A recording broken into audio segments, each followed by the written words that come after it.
Hello' everyone, মই প্ৰিয়মজিৎ নেওগে আপোনালোক সকলোকে মাইণ্ড মেপ এডুকেশ্যনলৈ স্বাগতম জনালোঁ। আজিৰ আমাৰ ভিডিঅ'টো যিহেতু থাম্বনেইলটো দেখিছেই যে আমি 5টা বৰ্তমান মিষ্টেকৰ কথা পাতিম, যিকেইটা আপোনালোকে বৰ্তমান কৰি আছে হয়তো, আৰু যিকেইটাই হুইচ কেন কষ্ট ইউৰ ACS বা APS ড্ৰিম। ঠিক আছে, গতিকে এইকেইটাৰ ওপৰত আমি কথা পাতিম। চ' বেছি আমি টাইম ৱেষ্ট নকৰি আমাৰ মেইন ভিডিঅ'টো আৰম্ভ কৰোঁ। চ' আমাৰ ফাৰ্ষ্ট ভুলটো হৈছে, একদম ফাৰ্ষ্ট ভুলটো কি হৈছে যে ৱেইটিং ফৰ দ্য নটিফিকেশ্যন। ঠিক আছে, যদিহে আপুনি নটিফিকেশ্যনলৈ ৱেইট কৰি আছে। এতিয়া নটিফিকেশ্যনৰ কেছটো কি হয়, নটিফিকেশ্যনটো বহুতকেইটা ভেৰিয়েবলছ বা কাৰকৰ ওপৰত ডিপেণ্ড কৰে। চ' ফাৰ্ষ্টটো হৈছে যে কি নটিফিকেশ্যনটো APSে উলিয়াব। ঠিক আছে, APSC। ছেকেণ্ডটো ভেৰিয়েবল হৈছে গভৰ্ণমেণ্ট অফ আছাম। থাৰ্ডটো হৈছে যে কিছুমান ইভেণ্টছ কি হ'ব, ইভেণ্টছ মানে এক্সাম্পল হিচাপে আমি ক'ব পাৰোঁ যে ইলেকশ্যন। ঠিক আছে, চ' এইকেইটা বস্তুৰ ওপৰত নটিফিকেশ্যনটো ডিপেণ্ড কৰে। এতিয়াতো নটিফিকেশ্যনটো বিহু বা পূজা নহয় যে এটা নিৰ্দিষ্ট ডেটতে আহি যাব। গতিকে এই বস্তুখিনি আমি মনত ৰাখিব লাগিব। সেইটো ৰাখি পেলাই আমি কি কৰিব লাগিব যে নটিফিকেশ্যন কেতিয়া আহিব এইবোৰ ডিছকাছ কৰি থকা, এইবোৰ ভাবি থকাটো বেছি আমাৰ কাৰণে গুৰুত্বপূৰ্ণ কথা নহয়। নটিফিকেশ্যন আহিব সেইটো খাটাং, সেইটো ডেফিনিট, বাট আমাৰ মেইন কাম হ'ব কি উই হেভ টু প্ৰিপেয়াৰ। আৰু নটিফিকেশ্যনৰ কাৰণে যদি আপুনি ৰৈ থাকে, ৰৈ পেলাই যদি ভাবে যে নটিফিকেশ্যন অহাৰ লগে লগে মই পূৰা পঢ়িম, একদম পূৰা পঢ়িম, তাৰপিছত সেইটো একদম বহুত বেয়া এপ্ৰ'চ হ'ব, ভুল এপ্ৰ'চ হ'ব। শুদ্ধ এপ্ৰ'চটো হ'ব যে আপুনি এটা ষ্ট্ৰেটেজি বনাই এতিয়াৰ পৰাই পঢ়া ষ্টাৰ্ট কৰক। আপুনি চিলেবাছ ফিনিছ কৰক, ঠিক আছে, সোনকালে নোটছ বনাওক। সেইটোহে হ'ব আপোনাৰ কাৰণে একদম বেষ্ট এপ্ৰ'চ। যদি আপুনি ষ্ট্ৰেটেজি মানে কৰিব খোজে, ষ্ট্ৰেটেজি ভালকৈ আপুনি আইডিয়া পোৱা নাই, you have to go' through our YouTube videos. Already বনাই থোৱা আছে যে কেনেকৈ আপুনি মেইনছৰ কাৰণে ষ্ট্ৰেটেজি এতিয়াৰ পৰা কেনেকৈ বনাব, প্ৰিলিমছৰ কাৰণে কেনেকৈ বনাব। ঠিক আছে, সেইখিনি আপুনি ভিডিঅ'খিনি চাব। তাৰপিছত আপোনাৰ যিটো বৰ্তমান লাইফ হয় সেই অনুসাৰে আপুনি সেইটো এডজাষ্ট কৰি ল'ব, আৰু তাৰপিছত আপুনি সেইমতে পঢ়া শুনা ষ্টাৰ্ট কৰক। ঠিক আছে, দেন ছেকেণ্ড আপোনাৰ মিষ্টেকটো হ'ব পাৰে not preparing for your mains. এইটো কথাটো কি হয়, আল্টিমেটলি আপোনাৰ চিলেকশ্যনটো কিন্তু মেইনছৰ পৰাহে হ'ব। মেইনছৰ 1500 মাৰ্কছ প্লাছ ইণ্টাৰভিউৰ 180 মাৰ্কছ, এই দুটা যোগ হৈ পেলাইহে আপোনাৰ চিলেকশ্যনটো হ'ব। গতিকে এনেকুৱা নহয় যে আপুনি প্ৰিলিমছত 200 আউট অফ 200 পালে আপোনাক ক'লে বাবা তোকে দি দিওঁ ACSৰ ফাৰ্ষ্ট ৰেংকটো, তেনেকুৱা নহয় কথাটো। গতিকে সেইকাৰণে কি কৰিব লাগিব, আপুনি মেইনছৰ কাৰণে প্ৰিপেয়াৰ কৰিব লাগিব। ঠিক আছে, যদিহে আপোনাৰ প্ৰিলিমছৰ চিলেবাছ হৈ গৈছে কমপ্লিট, বা প্ৰিলিমছ বোলে আগৰ বছৰ দিলে, অকণমান কাৰণে কিবা কাৰণে হোৱা নাই, 2023 বা 2024 দিলে, অকণমান কাৰণে হোৱা নাই, আপুনি প্ৰিলিমছৰ সেয়া নটিফিকেশ্যন ওলোৱাৰ পিছতো পঢ়ি পেলাই সিমানটো কভাৰ কৰিব পাৰিব। সেই সময়ত আপুনি কি কৰক, মেইনছ কৰক। এতিয়া মেইনছৰ কাৰণে কিন্তু কথাটো কি হ'ল, অলৰেডি মই ষ্ট্ৰেটেজি বনাই থৈছোঁ, সেইটো চাব। আৰু এটা কাম হ'ল যে পেপাৰ স্পেচিফিক প্ৰিপেৰেশ্যন কৰক। এনেকুৱা জবৰজন প্ৰিপেৰেশ্যন নকৰিব যে আজি মোৰ মন গ'ল, আজি বোলে মই ইকনমি পঢ়িলোঁ, আজি পলিটি পঢ়িলোঁ, তাৰপিছত এসপ্তাহলৈ নাই মন, হেৰি নাই, সেইবোৰ নহয়। একদম ধুনীয়াকৈ একদম কি কৰিব, ছিষ্টেম এটা বনাই লওক যে এনেকৈ মই এইখিনি বস্তু প্ৰিপেয়াৰ কৰিম। আৰু মেইনছত আৰু এটা বস্তু কি হ'ব, মই এইটো কৈ দিছোঁ, মেইনছত আপুনি দেখিব যে কিছুমান পেপাৰত আপুনি বহুত বেছি ভাল মাৰ্কছ স্ক'ৰ কৰিব। ঠিক আছে, বহুত বেছি ভাল মাৰ্কছ স্ক'ৰ কৰিব without any too much preparation, আৰু কিছুমানত আপোনাৰ স্ক'ৰ কম আহিব। ঠিক আছে, কিছুমান পেপাৰত স্ক'ৰ উইল বি ল'। গতিকে আপুনি যিবোৰ পেপাৰত ভাল মাৰ্কছ স্ক'ৰ কৰিছে সেইকেইটাত আপুনি ৰিভাইজ কৰিলেই হ'ব নেক্সট টাইম। বৰ বেছি সিমান নালাগে, কাৰণ সেইবোৰ পেপাৰত এনেকুৱা এটা এক্সাম্পল হিচাপে GS1 পেপাৰত কি হয় যে আমি একদম ফাৰ্ষ্টৰ পৰা আমি হিষ্ট্ৰী পঢ়িয়ে থাকোঁ। আমি ইণ্ডিয়ান ছ'চাইটিৰ বস্তুবোৰ কিছুমান কমন বস্তুৱে থাকে, গতিকে আমি ভাল স্ক'ৰ কৰি দিওঁ। আমি জিঅ'গ্ৰাফী পঢ়িয়ে থাকোঁ, আমি ভাল স্ক'ৰ কৰি দিওঁ। বাট আমি কি কৰোঁ, আমি GS2 পেপাৰৰ আমি পলিটি অকল লক্ষ্মীকান্তখন পঢ়োঁ, আৰু সেইখনেদি মেইনছত নহ'ব কিন্তু। গতিকে আমি GS2ৰ কাৰণে স্পেচিফিকেলি ইমান ধুনীয়াকৈ প্ৰিপেয়াৰ নকৰোঁ টপিকবোৰ। IR ইমান ভালকৈ আমি প্ৰিপেয়াৰ নকৰোঁ, যিটো আমি নিউজ পেপাৰ এনালিচিছত পালোঁ সেইটোৱে লিখি দিলোঁ। গতিকে সেইকাৰণে GS2ত মাৰ্কছ কম আহে। গতিকে কথাটো এইটো, ইয়াৰ পৰা আল্টিমেটলি কনক্লুজনটো কি হ'ব, ঠিক আছে, কনক্লুজনটো এইটোৱে হ'ব যে যিবোৰ আপোনাৰ উইক পেপাৰ পাইছে বা উইক ছাবজেক্ট আছে সেইবোৰ প্ৰিপেয়াৰ কৰক দেই, স্পেচিফিকেলি প্ৰিপেয়াৰ কৰি এতিয়াই ফিনিছ কৰি থওক। তাৰপিছত মষ্ট ইম্পৰ্টেণ্ট মেইনছৰ দুটা বস্তু হ'ল, এটাটো হৈছে যে এথিক্সটো। ঠিক আছে, এথিক্সটো বস্তুখিনি যদি বুজা মেলা হোৱা নাই, এতিয়া বস্তুখিনি বুজি থৈ দিয়ক। সেইকাৰণে আপুনি বেলেগ একো কৰিব নালাগে, ক'ৰ্চ ল'ব নালাগে এথিক্সৰ। সেইবোৰ কাৰণে আপুনি ইউটিউবতো যদি চাই যায় তেনেকুৱা এথিক্সৰ আপুনি বহুত হেৰি পাই যাব যে বুজাই দিছে বস্তুটো, আৰু বুজি পালে আপুনি লিখিব পাৰিব। লিখাৰ কাৰণে অবভিয়াছলি আপুনি you have to do answer writing practices. কিন্তু যদি একো বুজাই নাই বোলে, তেতিয়া আপুনি সেইখিনি বুজি লওক। ঠিক আছে, then most important thing is essay paper. ঠিক আছে, এছে পেপাৰ। এতিয়া এছে পেপাৰত people are scoring 170, 180, even last টাইমো সিমান স্ক'ৰ কৰিছে, 200ও কৰিছে স্ক'ৰ। আৰু তাত যদি আপুনি 90, 100 স্ক'ৰ কৰে কেনেকৈ হ'ব, এটা আপোনাৰতো বহুত ডাঙৰ গেপ আহি যাব। গতিকে এছে পেপাৰখন স্পেচিফিকেলি আপুনি প্ৰিপেয়াৰ কৰিব লাগিব। ঠিক আছে, স্পেচিফিকেলি প্ৰিপেয়াৰ কৰিব লাগিব এছে পেপাৰখন, নহ'লে কিন্তু অকণমান প্ৰব্লেম হ'ব। এতিয়া এছেত আপুনি ফিল'চফিকেল এছে লিখিব লাগিব, ঠিক আছে। ফিল'চফিকেল এছে কাৰণে আপুনি প্ৰিপেয়াৰ কৰিব লাগিব, কণ্টেণ্ট প্ৰিপেয়াৰ কৰিব লাগিব, টেকনিকেল এছে কাৰণে কণ্টেণ্ট প্ৰিপেয়াৰ কৰিব লাগিব। এতিয়া কণ্টেণ্ট মানে কি হয়, কিছুমান থিম হয়, ঠিক আছে, কিছুমান থিম হয় যিবোৰ UPSCত সুধি থৈছে আৰু সেইবোৰৰ পৰাই APSCত সুধিব। এই বস্তুবোৰ আপুনি সেইমতে প্ৰিপেয়াৰ কৰিব লাগিব।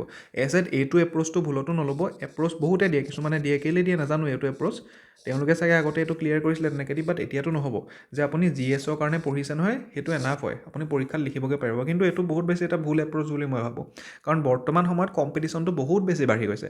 ইভেন এতিয়াতো UPSCত ৰিফৰ্ম হৈছে ন, UPSCত ৰিফৰ্ম হৈছে যে যিসকলে গ্ৰেড 1 ছাৰ্ভিচ পাইছে কিন্তু তেওঁলোকে মানে IS বা ভাল ছাৰ্ভিচ পোৱা নাই, IFS ফৰেন ছাৰ্ভিচ এইবোৰ পোৱা নাই, তেওঁলোকে ইম্প্ৰুভমেণ্টৰ কাৰণে এবাৰহে দিব পাৰিব।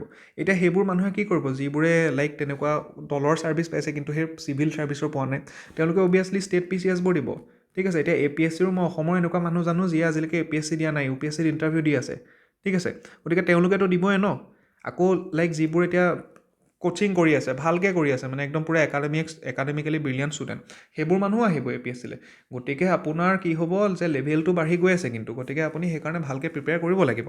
আৰু এছে পেপাৰখনত আপুনি যদি ভালকৈ 1 মাহ মানো 1 মান্থ মানো ভালকৈ প্ৰিপেয়াৰ কৰি থয় ন, আপোনাক প্ৰায় 50-60 মাৰ্কছৰ এটা এডছ দিব।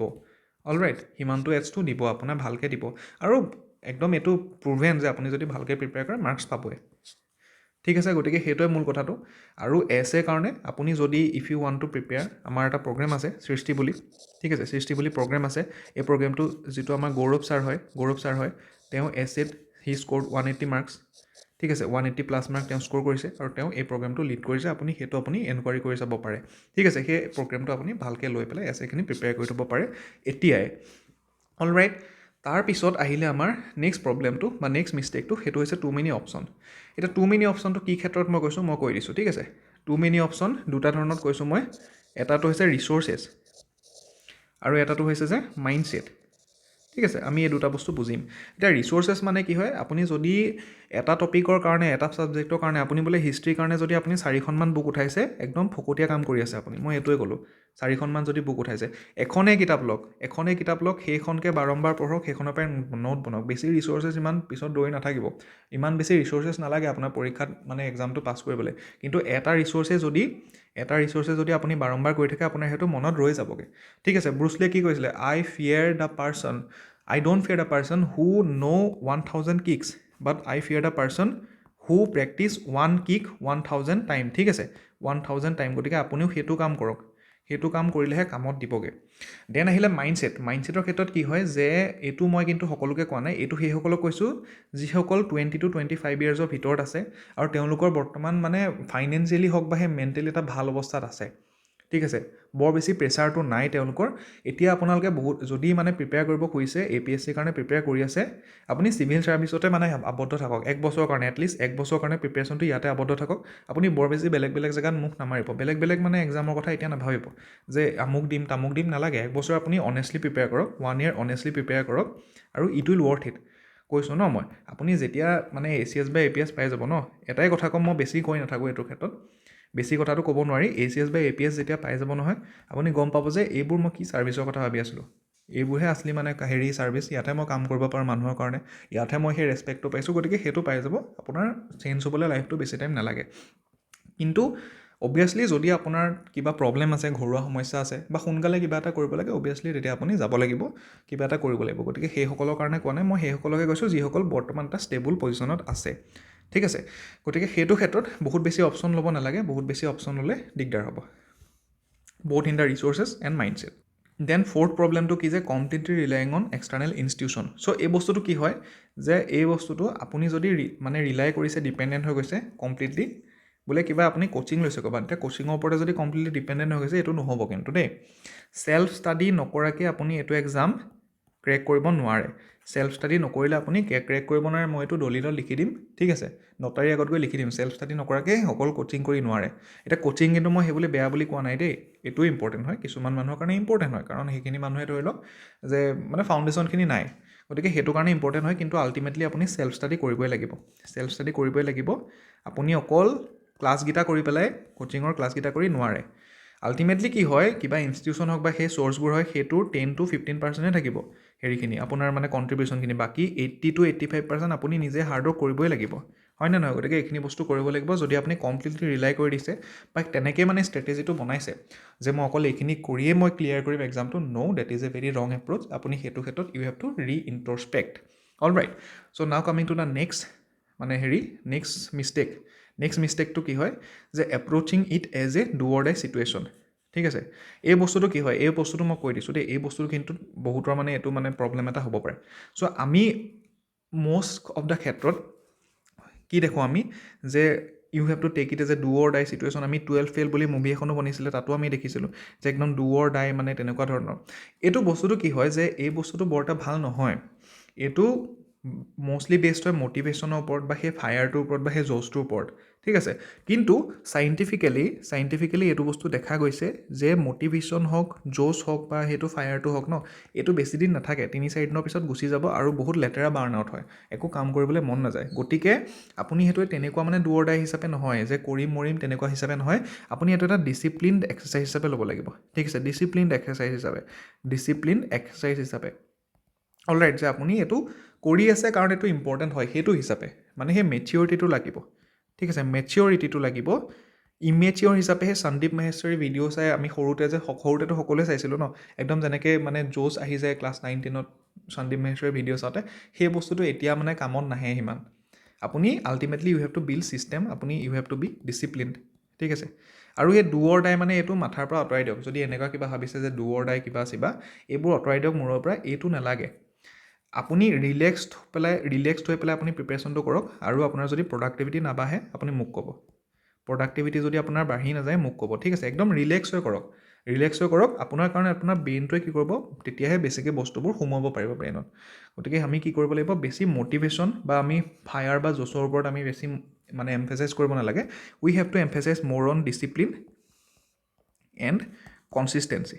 ঠিক আছে, ডিচিপ্লিন এণ্ড কনচিষ্টেঞ্চি। আৰু এই ক্ষেত্ৰতো ইভেন আমাৰ কি গড ৰনাল্ডোৱেও কৈ থৈ গৈছে। ঠিক আছে, কৈ থৈ যোৱা নাই, ৰনাল্ডোৱেও কয় যে in the long run discipline will always beat talent. ঠিক আছে, এতিয়া আৰু কোনোবাই হেৰি কৰিব নাহিব যে মেছি গড হয় বুলি, গডটো ৰনাল্ডো হয়। ঠিক আছে, গতিকে সেইটোৱে ultimately you have to be discipline enough. এইবোৰ মানে বেছি ইমান তেনেকৈ মটিভেশ্যনেল হেৰি নকৰিব। এতিয়া মটিভেশ্যন আমাক লাগিব, বা মটিভেশ্যন নহয়, মইতো ক'ম আমাক ইনস্পাইৰেশ্যন আপোনালোকে এতিয়া লোৱাটো বেছি ভাল হ'ব, কাৰণ এই এক্সামটোত আপুনি মেচিয়ৰ হ'ব লাগিব।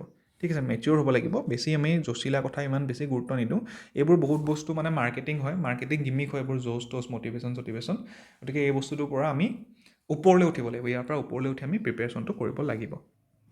চ' লাষ্টত আমাৰ প্ৰগ্ৰেম কেইটামান চলি আছে, সেইকেইটাৰ সম্পৰ্কেও কৈ থওঁ আপোনালোকে উপকৃত হ'ব। যে ফাৰ্ষ্টটো হৈছে আমাৰ ডেইলি আনচাৰ ৰাইটিং। ঠিক আছে, ডেইলি আনচাৰ ৰাইটিং আমাৰ প্ৰগ্ৰেম ষ্টাৰ্ট হৈছে, এইটো 10 ফেব্ৰুৱাৰীৰ পৰা ষ্টাৰ্ট হ'ব। চ' এইটোত কি হয়, এইটো আমাৰ এটা ফ্লেক্সিব প্ৰগ্ৰেম হয়। আপুনি ডেইলি আপোনাক মানে কুৱেশ্যন দিয়া হ'ব, সেইটো আপুনি আনচাৰ কৰি দিব। আপোনাক সেইটো ইভালুৱেট কৰি ডেইলি আপোনাক সেইটো দিয়া হ'ব, 24 আৱাৰ্ছৰ ভিতৰত সেইটো প্ৰভাইড কৰা হ'ব। লগতে মডেল আনচাৰ্ছ আৰু ক্লাছেছ উইকেণ্ডত মানে উইকলি ক্লাছেছ থাকিব আনচাৰ ৰাইটিঙৰ ওপৰত। দেন আমাৰ এটা প্ৰগ্ৰেম আছে আনচাৰ লাৰ্ণিং, এইটো প্ৰগ্ৰেমটোৰ নাম হৈছে উত্তৰণ। ঠিক আছে, এইটোত ছাবজেক্ট ৱাইজ প্ৰতিটো GSৰ প্ৰতিটো ছাবজেক্ট ৱাইজ কেনেকৈ প্ৰতিটো ছাবজেক্টত আমি বেলেগকৈ পইণ্ট জেনেৰেট কৰিব পাৰোঁ।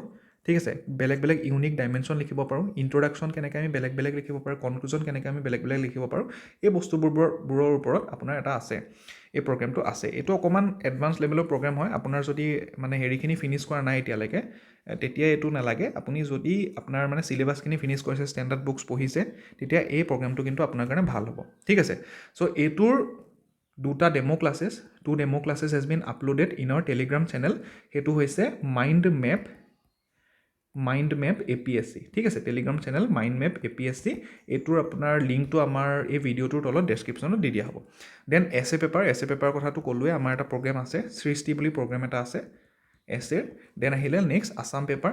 আছামৰ যিহেতু কথাটো হ'ল যে মেইনছৰ যিটো 1500 মাৰ্কছ, তাৰ প্ৰায় 600 মাৰ্কছ অসমৰ পৰা আহে ডাইৰেক্টলি এণ্ড ইনডাইৰেক্টলি। গতিকে আছামৰ যদি আমি ভালকৈ প্ৰিপেয়াৰ কৰোঁ, তেতিয়া সেইটোৰ পৰা আমাৰ বহুত লাভ হ'ব পাৰে। আৰু ইয়াৰ কাৰণে আমাৰ এটা প্ৰগ্ৰেম আছে লুইথ 360 ডিগ্ৰী বুলি এটা প্ৰগ্ৰেম আছে। ইয়াত অসমৰ সেই সকলোখিনি বস্তু কম্প্ৰিহেনচিভলি উইদিন 20 আৱাৰ্ছ ইয়াত আমাৰ ইনক্লুড কৰা আছে। আপুনি যদি এইটো ভালকৈ কৰে, আপোনাৰ বহুত বেছি লাভ হ'ব। ঠিক আছে, গতিকে আপুনি এই প্ৰগ্ৰেমকেইটাৰ সম্পৰ্কে যদি কিবা জানিব বিচাৰে, you can contact in this number 8135918443। ঠিক আছে, এইটোত আপুনি কল কৰিব পাৰে বা হোৱাটছএপ কৰিব পাৰে। অলৰাইট, গতিকে আজিলৈ ইমানেই। আজিৰ ভিডিঅ'টো ইমানতে সামৰিছোঁ। আকৌ লগ পাম নেক্সট ভিডিঅ'ত। জয় অসম।